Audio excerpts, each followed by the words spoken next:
Мен жегер өкмөт башчысы болсом, же президенттин орнунда болсом, күнү түнү отуруп таң атканча болсун, 2 күндө өлгүнү даяр кылат болчумун. 2 күндө. Bir жыл өттү, паспорттун үлгүсү даяр эмес. Өлкөнүн коду дегенде өлкөнүн көтү деп жазып атышат. Паспорт даярдагандар. Кылмыш иши 100 миң деген адамдын убалына калгандыгы үчүн ал жетекчилерге кылмыш ишин козгош керек, жанагы агентствонун жетекчилерине. Текебаевка жете тургандар эми аз да, эми жетет бир топ эле татыктуу эле болот, но бирок бүгүнкү Текебаевдин уровенине келгенге чейин дагы бир жыл спикер болгондон кийин анан ошо теңделет деп ойлойм да. Жогорку кеңештин деңгээлин Өмүрбекке жеткириш кийинки келген төрагага өтө кыйын. Администрация президенттин жетекчиси Hüseyin Sadıkovич айтып атат, сен президенттен кечирим сурагын деп атат. Урматтуу туугандар, айтылган сөздүн бардыгын анализдеп, бир күндөн кийин отставкага берген 100 кечиримден улук турат. Мен кечирим сурагандан көрө кызматтан кеткенди артык көрдүм. Мен кечирим сураганым жок эч кимден. Мен чындык үчүн кечирим сурабайм. Ушу сөздү кайталабагыла, кечирим кабыл албат деп. Мен кечирим сураганым жок.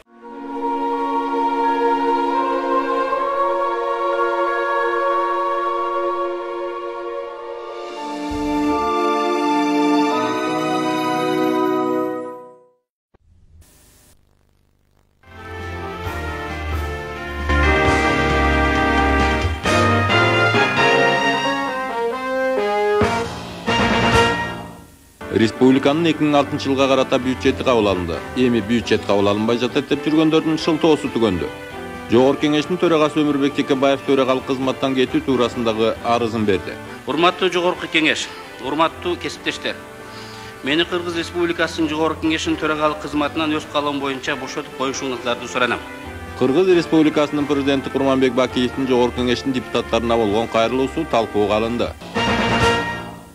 Бул күнү жогорку кеңештин күн тартибинде 2006 жылдын бюджетин карап 3-окулушунда кабыл алуу маселеси турган.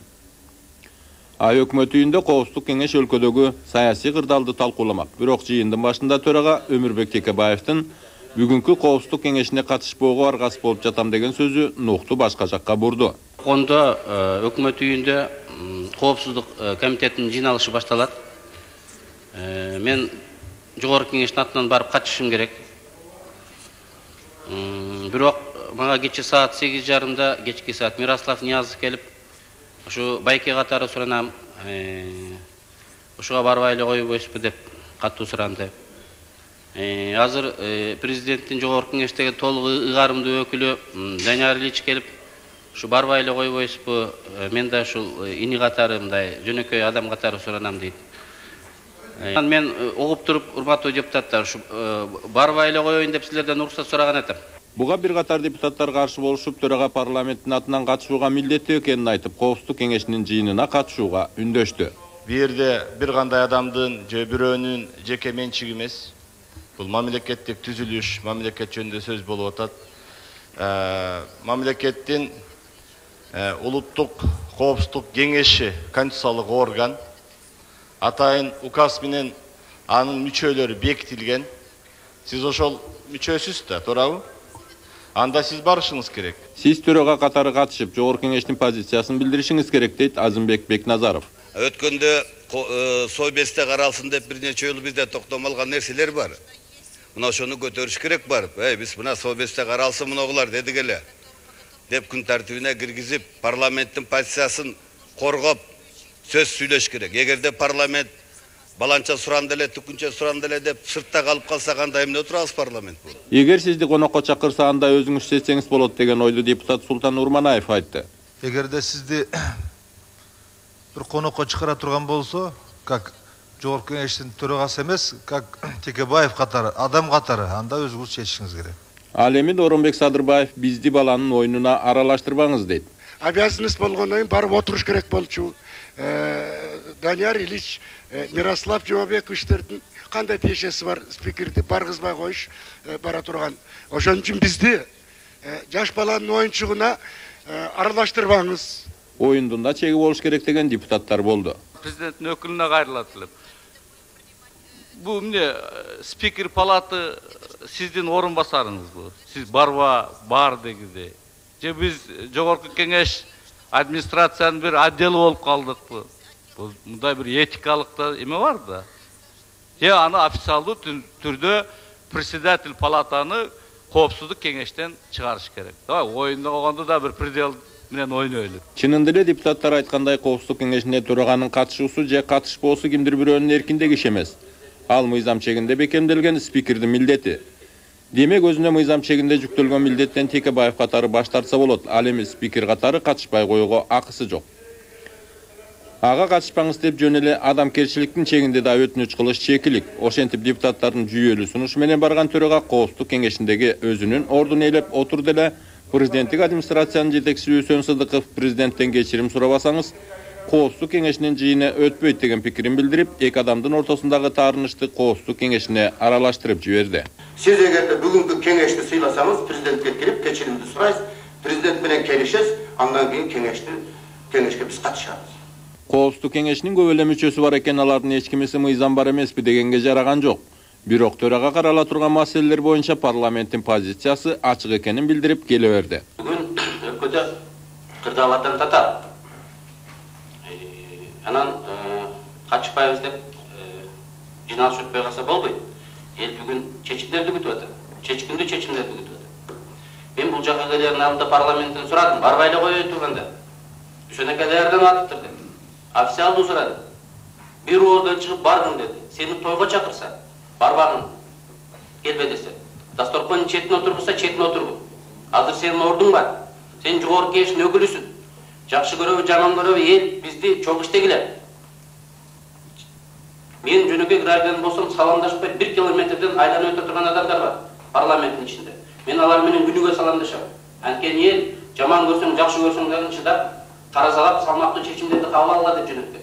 Мени атып жиберсем деген адамдар бар. Алар күнүгө мени мен урматтуу Өмүрбек Черкешев саламдашам. Өмүрбек Черкешев. Давайте советтин мүчөлөрүнүн оюну калып, давай экөөбүз бул жерде айтышканын кажаты жок. Менин оюм чечүүчү. Анткени мен сиз айттыңыз, мен катышамын, катышпасаңар катышпагыла десеңиз, ошол оюңузду айттыңыз. Жок. Мен ушул биримдик үчүн бүгүн ушул жерден президентке кирип кечиримди сураймын. Биз ошол киши менен келишебиз, келип совет өткөрөбүз. Элдин келечеги кызыкчылыгы үчүн мына иштейбиз деген сөзүңүздү айтсаңыз, анда биз күтүп турабыз. Сөзүдө чукпайсыз. Парламент болбоду, келдим. Баары ошол сөз айтылды. Урматтуу коллегалар, мага уруксат бериңиздер. Коллегалардын алдында мен уят болбой. Биз барба десек, сен артың жаш баладай болуп барба койдуң деп айтпасын. Мен бардым дейм. Иштин кызыгы парламенттин чечими бар, мен сиз деле токтомдор бар. Үсөн Сыдыков кетсин, айтпай кетсин деген парламенттин токтомдору аз деле бар. Президент билет. Мен ошол жерде барып отурбай эле бардым, бирок ушул иштин кызыкчылыгын келдим деп мен кайра азыр жыйналышка барайын уруксат берсеңиздер. Ал эми президент менен жолугушуп сүйлөшкөнгө мен ардайым, даярмын. Эгер ката кетирсем моюнга алганга даярмын. Бирок Үсөн Сыдыковдун сөзүнө бир толук киргизип койгум. Мен отставкага берем. Эгер парламент кабыл алса кетем, парламент кабыл албаса кетпейм. Анткени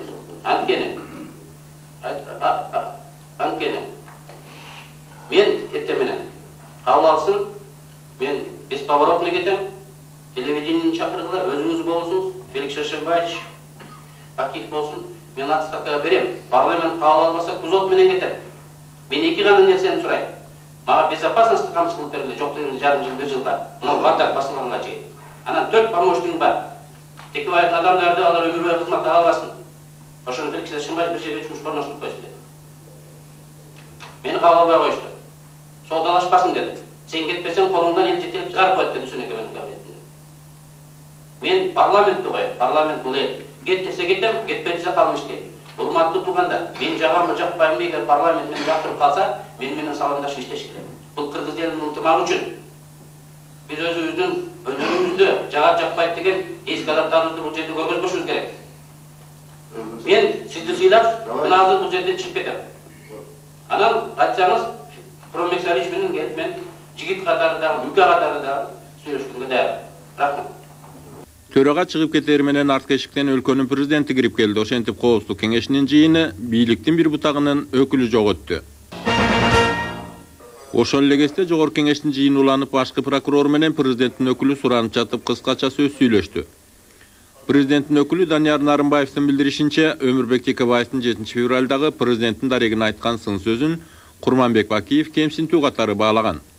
Өмүрбек Текебаевдин Жогорку Кеңештин төрагалыгынан кетүүгө ниеттенип жаткандыгына байланыштуу бул маселени тез арада кароого депутаттарды чакырып кетти. Призываю вас, как полномочный представитель главы государства в парламенте, встать на защиту достоинства своих избирателей, нашего с вами президента, сделать свой ответственный выбор и в целях восстановления конструктивного сотрудничества между главными ветвями государственной власти во имя сохранения и укрепления политической стабильности в стране решить вопрос об отставке төрага Жогорку Кеңеши.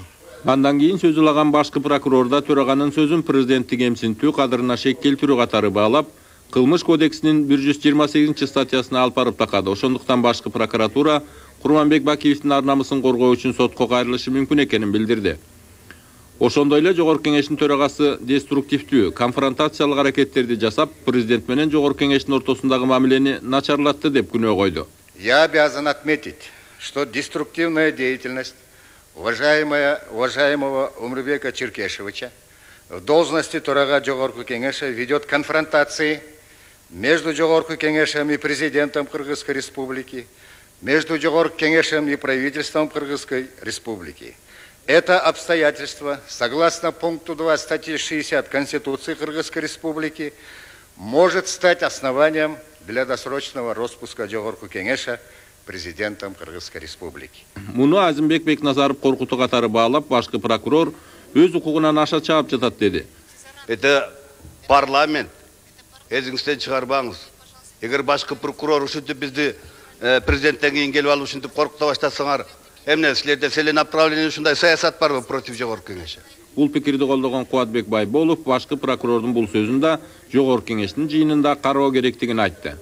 Выступление генерального прокурора как превышение должностных полномочий. Это раз. И второе.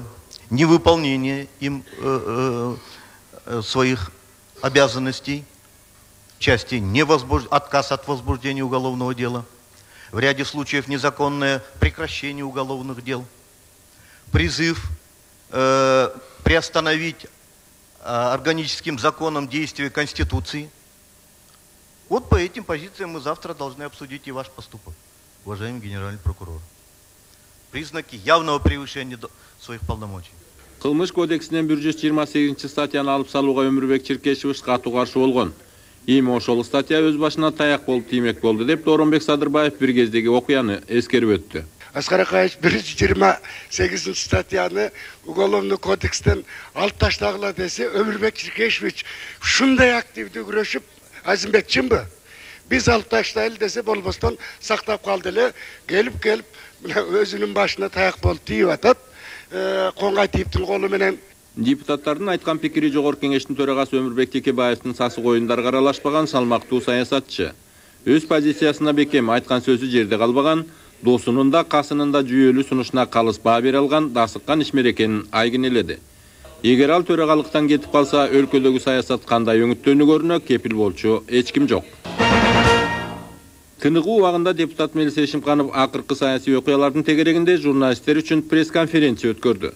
Депутат президенттин 3 февралдагы Жогорку Кеңешке болгон кайрылуусундагы депутаттарга койгон дооматтарын жокко чыгарып, түзүлгөн саясий кооптуу кырдаалдан саясий чөйрөл эмес карапайым калк жапа чегерине токтолду. Мореки башаламандыкты токтотуш керек.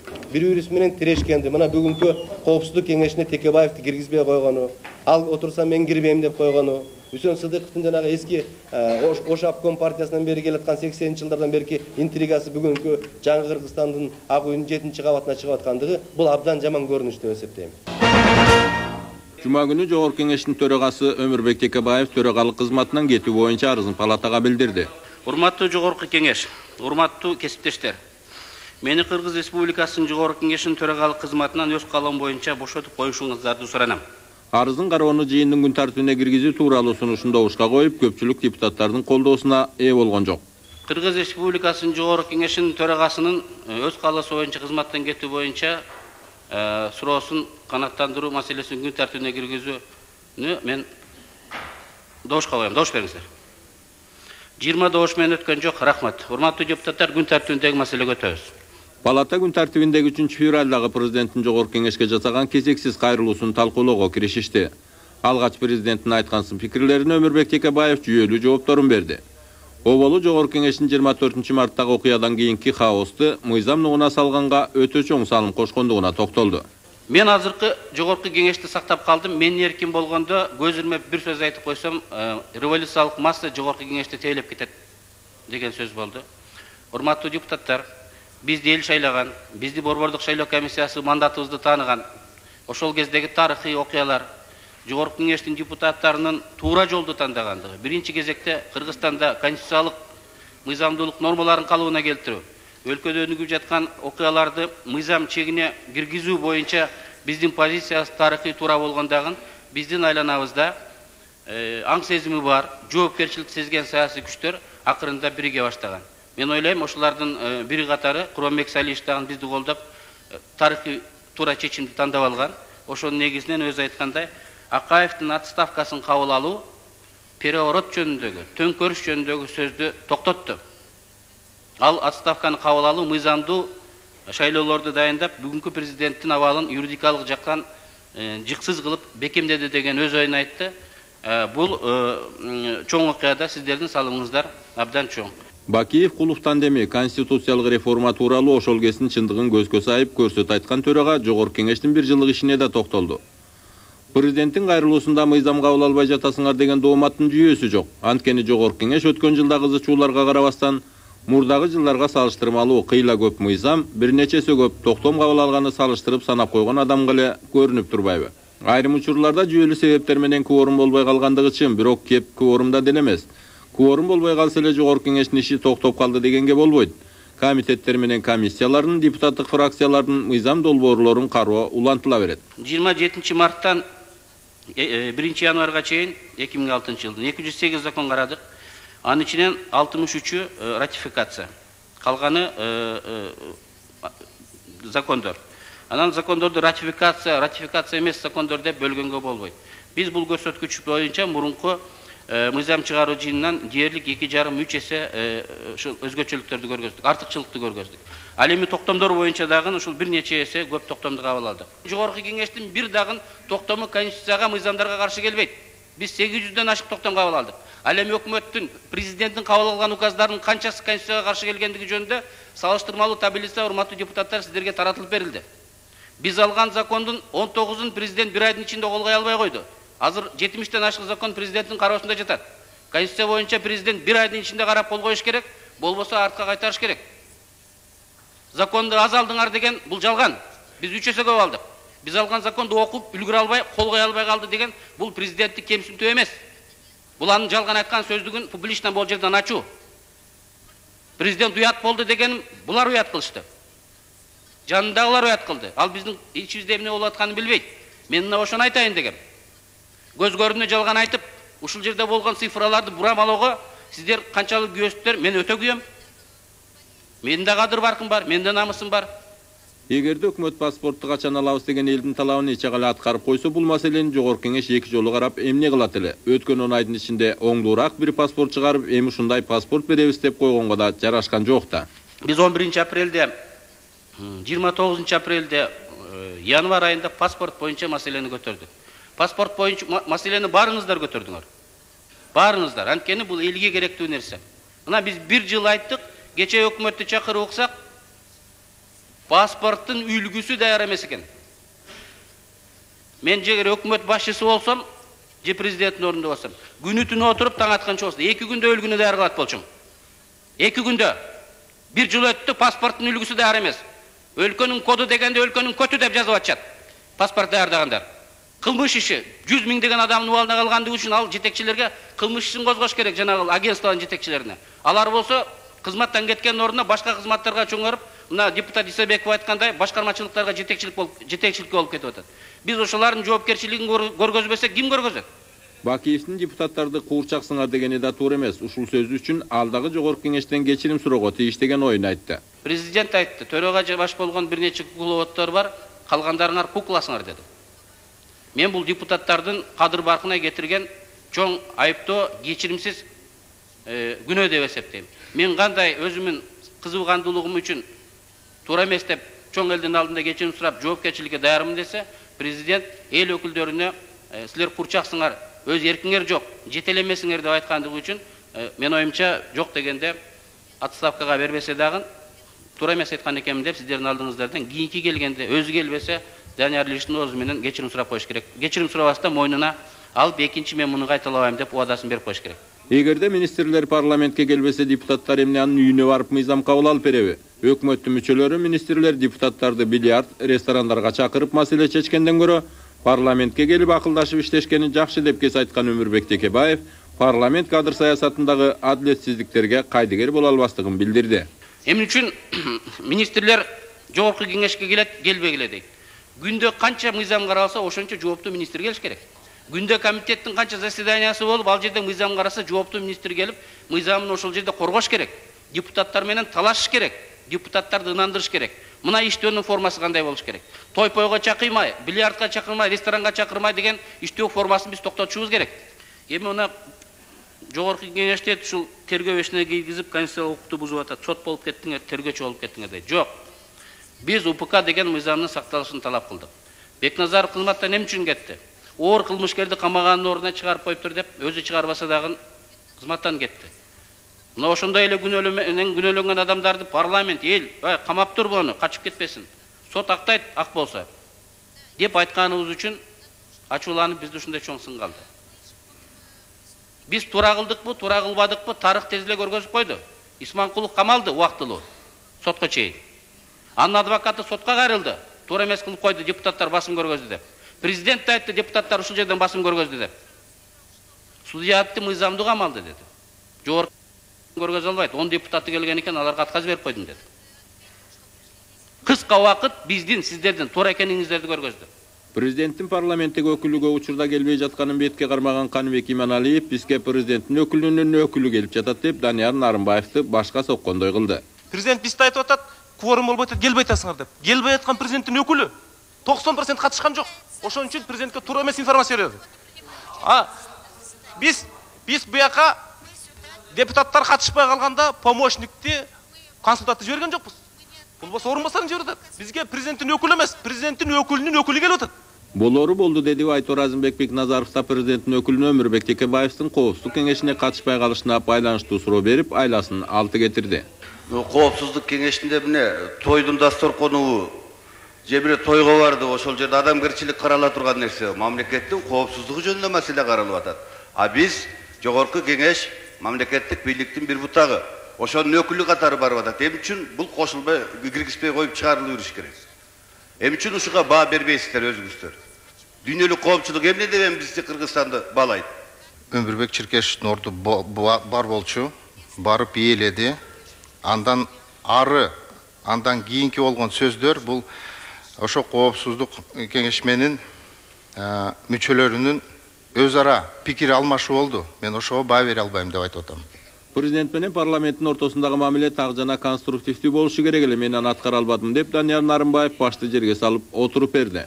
Мен негизги максатым бул парламент менен президенттин ортосунда мамиле ар дайым түз конструктивдүү болуш керек болчу. Мен ал кызматты ишке ашыра алган жокмун деп баалайм. Себеби мен жакшы иштеген болсом, анда жыйынтыгы мындай болмок эмес. Анда өткөндө президент сүйлөгөн сөз айтылмак эмес. Президент менен парламенттин ортосунда мамиле мынчалык бузулмак эмес. Эгерде сиздер ишеним көрсөтпөсөңүздөр, мен бул жерде 1 сааттагы, 1 мүнөттөгү ашык отурбайм. Жаңы бийлик жашоонун оңайда өзгөртүп жибере албайт, бирок бизде өзгөрдү. Тилекке каршы жаман жагына ушул ойду бекемдеген Кубатбек Байболовдун айтышынча, жерлердеги башаламандыкка конституциялык реформа гана чекит кое алат. Бакиев саясатка монополия киргизип жатса, ошол эле кезде Темир Феликстин өкмөтү шалдыраган Жигулинин кейпин кийип отурат. Наша конституция предусматривает двуглавое правительство. Это правительство похоже на «Жигули», в котором установлены 2 руля и 2 комплекта педалей. Один из водителей, который едет в Баткен, другой на Иссыкуль. Такое правительство может функционировать только в тех случаях, когда и президент, и премьер-министр происходят из одной партии. или абсолютно единомышленники. Но когда в нашем случае у них миропонимание, миропредставление, понимание ситуации расходится, дело будет развиваться именно так, как развивается у нас. И для решения вот этой проблемы что мы должны сделать? Мы должны реформировать Конституцию. Депутат Жантөрө Сатыбалдиев врачтар сыяктуу азыркы саясий абалга диагноз койгонго аракет кылды. Врачтардын термини менен айтмайынча диагнозду туура коюп, аны лечение кылбасак гангренага айланып кеткенде бул жердегилер дагы администрация президентта, өкмөт дагы, эл дагы мындан эч качан утпайт. Былтыр 10-июлдагы президенттик шайлоодо добушун Бакиевке берген депутат Исхак Масалиев анын кадыр баркына карап өз позициясын өзгөртө албайт. Президент Бакиев өз командасын өзү коргоп парламенттен өткөрүп алса болмок. Андай аракет болбогондон кийин команда деп айтыш да кыйын дейт. Мисалы үчүн сүйлөгөн сөздү айтып атат, саботируйте программу приватизацию. Коммунисттердин партиясынын жетекчиси болгондон кийин биз каршы болгонбуз, каршы болобуз бул программаны. 15 жылдан бери каршы болгонбуз. Бул саботаж эмес. Мен өз укугумду пайдаланып, дошумду каршы бергем. Ал эми мен ушул эгер сен каршысың, сен Бакиевди колдобойсуң деген, бул мен ойлоп атам, Курманбек Салиевичтин тегерегиндеги кагаз даярдаган адамдардын бул жетишкени ушул болуп атат. Карапайым эл президентке парламентке эртеңки күнүнө ишенбей Кыргызстанда квартирант катары жашап калды. Алиарбек Абжалиевдин ою боюнча баленин баарын министрлер баштап жатат. Кээ бирлер айтып атат, мына президенттин тегерегинде иштеп аткандар бүгүнкү күндө айтышып атат. Биз айта албайт экенбиз дейт.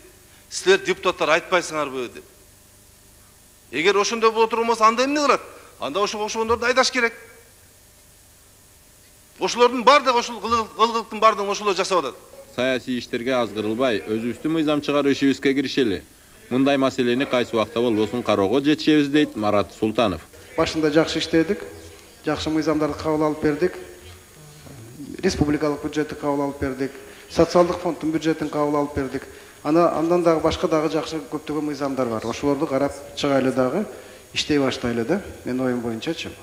Анан кичине баягы кызыл кандуулук кичине кеткенден кийин баардыгы кичине эсине келе түшкөндөн кийин анан отуруп алып астасекин баягы округка барып келгенден кийин сүйлөшсөк, мен ойлоп атам, бул жакшы болот эле да. Азыркы баленин баары Акаевдин заманынан бери түптөлүп келгенин сайметирген Арапбай Төлөнов Бакиев менен Текебаевдин ортосундагы мамилеге токтолду. Администрация президенттин жетекчиси Үсөн Садыкович айтып атат, сен президенттен кечирим сурагын деп атат. Урматтуу туугандар, айтылган сөздүн бардыгын анализдеп, bir günden keyin Отставкага берген бул 100 кечиримден улук турат. Bunun yetiş ketpeşin bunu sizler çeçesizdir emi. Arızın berip koydu. Geçirgende dağı jüröktön geçiriş gerek. Geçirim suraganda dağı jüröktön suraş gerek. Oğuz uçunda, til uçunda geçirip koy, geçirdim bol boyut. Ошентип депутаттар президенттин жогорку кеңешке жасаган кезексиз кайрылуусуна деген өлкөдөгү саясий абалга карата өз ойлорун мына ушундайча билдирди. Жогорку кеңештин төрагасы Өмүрбек Текебаев өз отставкасы жөнүндөгү арызын дагы бир жолу берип, 50 добуш менен күн тартибине киргизилди. Мына ушул текстте өзүктөр менен отставка кетирүү арыз деп карашыңызды суранак. Мен азыр ошол текстке кол коем. Төраганын отставкасы жөнүндөгү маселе депутаттардын көңүл чордонунда. Жогорку кеңештин деңгээлин Өмүрбекке жеткириш кийинки келген төрагага өтө кыйын. Жогорку кеңештин бул жолку жыйыны Өмүрбек Текебаевдин төрагалык кызматтан кетүү тууралуу арызына кол коюу менен башталды. Урматтуу депутаттар, сиздерге менин сөзүмүн тексти таратылып берилди. Мына ушул текстте өзүктөр менен отставка кетирүү арыз деп карашыңызды суранак. Мен азыр ошол текстке кол коем. Төрага Өмүрбек Текебаев менен кошо эки орун басары Болот Черниязов, Эркинбек Алымбековдун орун басарлык кызматтан кетүүгө ниеттенип жатышканына депутаттардын дээрлик баары каршы болушту. Жантөрө Сатыбалдиев эки орун басардын да кетиши парламенттин ишин үзгүлтүккө учуратып, кризис пайда болот деди. Эч кандай биз повод бербешибиз керек. Жогорку кеңеш кризиске кабылып калып, жогорку кеңеш залог болбош керек бирөөнүн колунда. Рахмат. Төраганын анын орун басарларынын арыздарын өз-өзүнчө карайлы деген Аскар Салымбеков жогорку кеңештин ишин үзгүлтүккө учуратпоо үчүн Болот Черниязов менен Эркинбек Алымбеков орун басарлык ордуларында калуусун суранды. Толугу менен кошулам Жантөрө Сатыбалдиевичке. Биз деген жанагындай кризиске кабыл болуп калышыбыз мүмкүн. Ошон үчүн мен ойлойм, тигил Эркин Алымбеков, Болот Шерниязовдор ордуңарга калып эле иштей бериш керек. Иштей бериш керек, ачууга алдырбагыла. Вице-спикерлердин кетүүгө арыз беришине эмне себеп болгонун сураган Өмүрбек Бабанов алардын мындай кадамын туура эмес деп баалады. Мен ойлойм, мынакей эки вице-спикердин заявлениясы берген бул өтө туура эмес деп ойлойм. Себеп дегенде, урматтуу Болот Эсентаевич, Эркин Алымбекович, сиздер өзүңүздөрдүн берген заявленияңыздарды эмне үчүн берип атасыздар, ошону аныктасаңыздар. Биринчиден. Экинчиден, биз атайын саясатка келгенден кийин токтоолдук кылып токтоп туруп иштесек, сиздер экөөңүздөр тең кетип калсаңыздар, үчөөңүздөр тең кетип калсаңыздар, анда палата кризиске учурайт. Төраганда эки орун басарынын да отставкасын кабыл албоого өндөгөн депутат Мелис Эшимканов парламентте Курманбек Бакиев менен Феликс Кулов каалап турган кризиске кептелдик, эми парламент тарайт деп кесе айтты. Эртеңкиси эмне боло турган жүрөгү менен сезген киши үчөөнүн тең отставкасын кабыл албаганга добуш берер. Силерди эскертерим, парламент Курманбек Салиевич каалагандай, менин ишенген адамым Феликс Кулов каалагандай кризиске кептелди. Бул парламенттин өмүрү кыска. Бул парламент жакында тарайт. Бир дагы төрагандагы спикерди дагы шайлай албайбыз. Жогорку кеңештин ушундай жагдайга туш болушуна улуттук коопсуздук кызматынын башчысы Таштемир Айтбаев менен премьер-министр Феликс Куловдун ортосундагы мамиле себеп болду деген оюн айткан Каныбек Иманалиев бир жумада төрага шайлай албасак парламент тароого аргасыз болорун билдирди. Президент менен парламенттин ортосунда кризис болгон эмес. Бүт кыргыз эли билет, кризис Айтбаев менен Куловдун ортосунда болгон. Экөө бири-бирин криминалга аралаштырма деп күнөөлөгөн. Кыргызстанда стабилдүүлүк сактайлы десек, экөө отставкага кетиш керек болчу. Экөө кеткен жок. Бирок жигиттик кылып, ошолорго үлгү кылып, биздин парламенттин жетекчилиги кетип атат. Бир-бирден койгон мүмкүн эмес. Бул саясий принцип. Биз парламенттин жүзүн сактайлы деп үчөө кетип атышат. Беркилерге креслосын кармап тырмышып тургандарга үлгү катары көрсөтөлү деп, жаңы муундун, жаңы саясатчылардын моралдык, адеп, аклагын көрсөтөлүп кетип атышат. Шерниязов жазып атат, мен өзүнчө кеткен жокмун дейт. В случае рассмотрения вопроса об отставке төрага жогорку кеңеши прошу рассмотреть вопрос о моей отставке. Башкача айтканда, Текебаев кетсе мен отставкага кетип атам дады. Демек, мындай жигиттерге ушундай жигиттик касиет үчүн рахмат айтышыбыз керек. Экинчи, бир жуманын ичинде төраганы орун басарын шайлай албасак, баарыбыз таркап кетиш керек. Бул да саясий принцип. Ошону усуус үчүн эл кайра биз шайлайт, коркпош керек. Саясат мораль менен, принцип менен жашайт. Интрига менен, оюн менен бир эле күн жашайт. Төрага Өмүрбек Текебаев да жогорку кеңештин ишинин кызыкчылыгы үчүн орун басарларынын арызына каршы болду. Эки орун басар кет деген эч ким жок. Булар ушул коллективдик жоопкерчилик деп ушул эр жигиттигин көргөзүп кетебиз деп атышат. Мен Болот менен Эркиндин бул аракетин колдобойт элем. Сиздерди дагы ушул булар эки азаматтын отставкасы жөнүндө мыйзамды күн тартибине киргизбей эле коелук деп добуш беришиңиздерди суранам. Вице-спикер Болот Шерниязов президент да өкмөттө туура иш жасаганда жогорку кеңеш мынчалык кийлигишпейт эле дейт. Мен биздин парламентке болгон президент Бакиевдин сөзүн комментарий кылгым келбейт. Туура айтылгансын дары катары. Биз да депутаттар сындаганды жакшы көрөбүз. Сынды да көтөрө билишибиз керек. Бирок акыкайсыз, калыстыгы жок айтылгансын бул баш ооруган адамга ичет көктүн дарысын берген менен барабар. Мунун зыяндан башка пайдасы жок. Сынчыны да, сынды да эң жаңылышпас, эң акыйкат, калыс чече турган бул убакыт, мезгил көрсөтөт. Кимди экен, туура экенин. Эгерде президент туура иш жүргүзүп атса, эгерде өкмөт туура иш жүргүзүп атса, анда биз мынчалык кийлигишпейт элек го. Бул биздин конституциялык акыбыз эле. Туура эмес болуп аткан жерди оңдоп түзөп туурасын айтканга. Текебаевдин каталыгын кечире алган жок.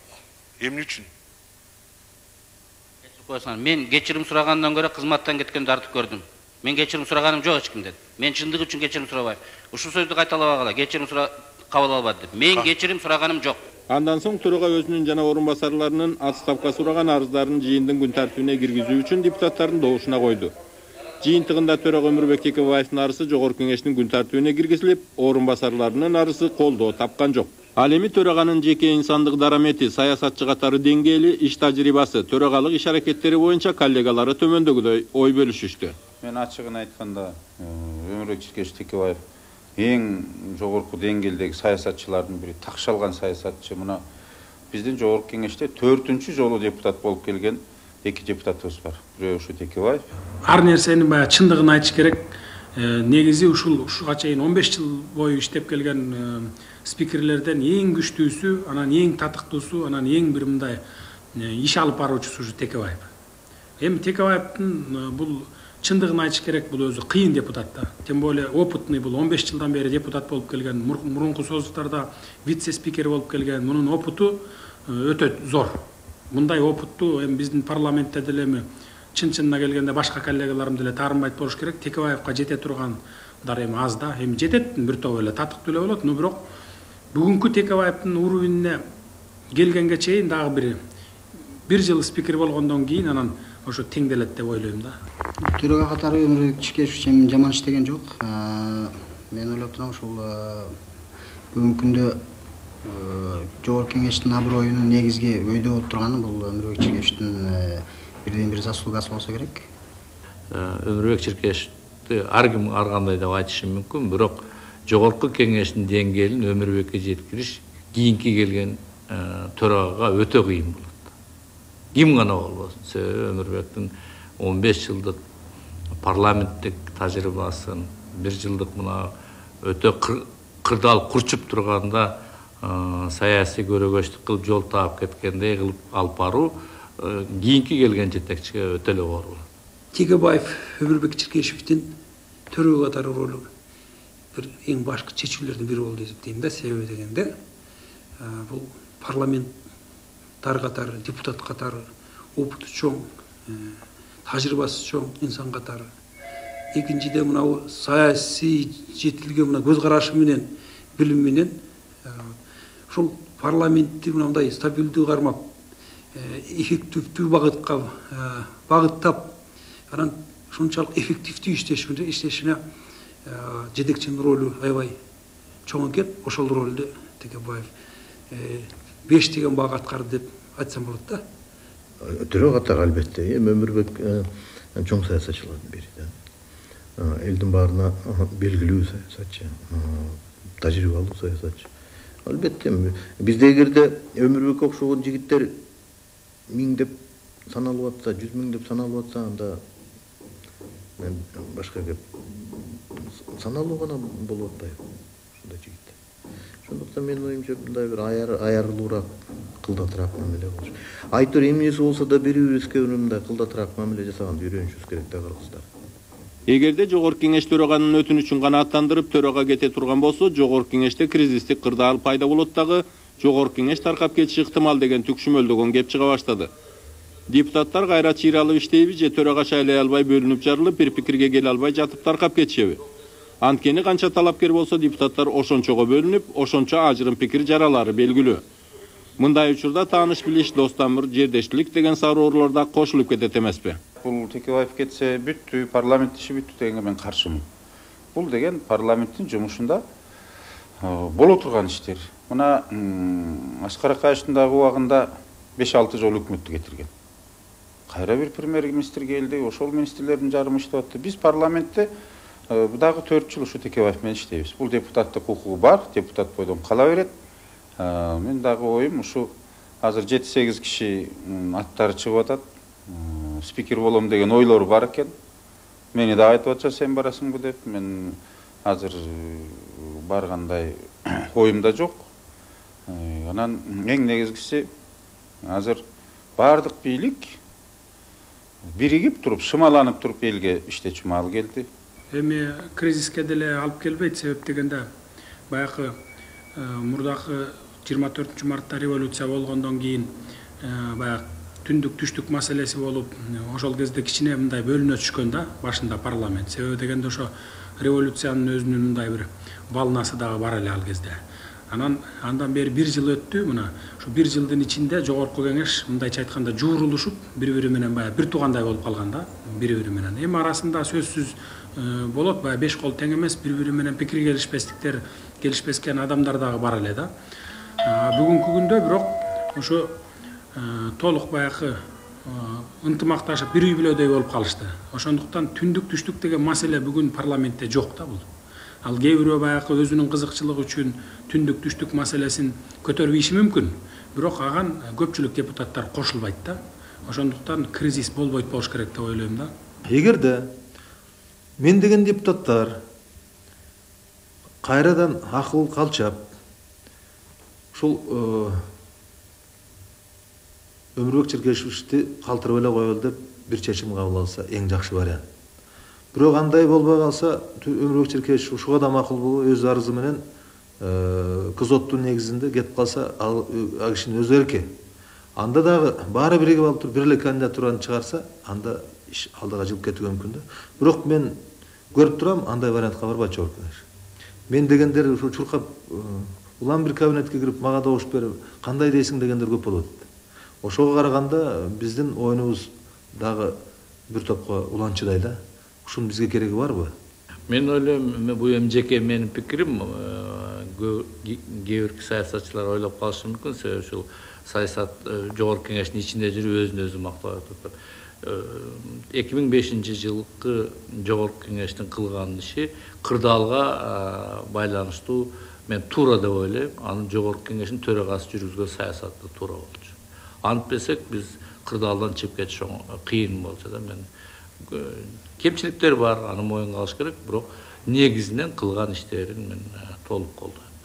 Азыр эми ушул убакта дагы мен бардык депутаттарга кайрылып айтат элем, саясатчыларга, партиянын жетекчилерине жогорку кеңештин айланасында болуп атканы менен көбүртүп жабыртып, саясий кризис болду дегенден көрөкчү, кайрадан ушу жогорку кеңешти калыптандырып, жакшы ишке нукка салган чакырат.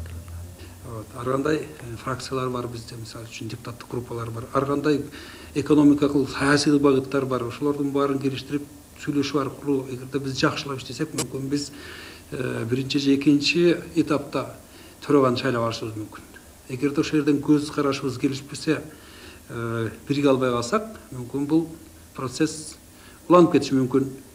Бирок негизинен ушул убакытта биздин парламент дееспособный да, иштегенге толук кандуу иштегенге мүмкүнчүлүгү бар. Бизде эки жанакы спикердин жардам орунбасарлары бар.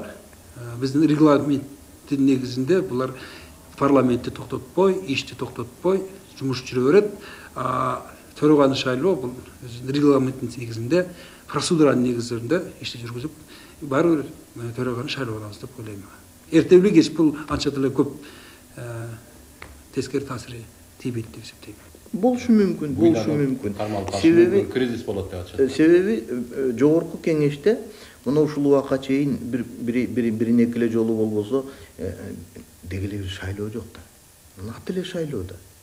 Калгандар эле баягы күдү сөз, тайкежен, урук тууган, баланча жактан, түкүнчү жактан сен мага, мен сага деген эле эме менен келе жатпайбы. Мунун баары тең чындап келгенде бир топ эле жийиркеничтүү окуя. Анын баягы айла кеткендеги убакытта. Эми бул составда болбойм дегендерди санап чыгыш оңойраак. Болом дегендер. Деги эле мында бир Кыргызда чанда чыгат. Ой, мен колуман келбейт, болбойм деген галстук тагынгандардын баары эле президент болосуң десе болонбай кетет. Биздин ошо татыктуулар көп. Татыктуулар чынында бир топ эле болом дегендердин чынында баары эле татыктуу. Биз ушул кыргыз саясаты ушул жалаң кадрларга гана чоң үмүт артып, ушул баланча бир келсе, ушул ишти оңойт эле дегенден арылышыбыз керек да. Биз системаны өзгөртүп, ал системага кандай гана адам келбесин, ошол системанын параметринде иштей турган кылышыбыз керек да. Балан чайыпты күн чөйіп кешенбей, системаға ишенишибиз керек. Мына ушул акыбалга жеткенде биздин ишибиз оңой баштайт. Эмне дегенибиз менен да акыркы чекитти Жогорку Кеңештин мындан аркы иш-аракеттери көрсөтөт. Демек, эмитен көз ачыктык кылуунун зарылдыгы жок.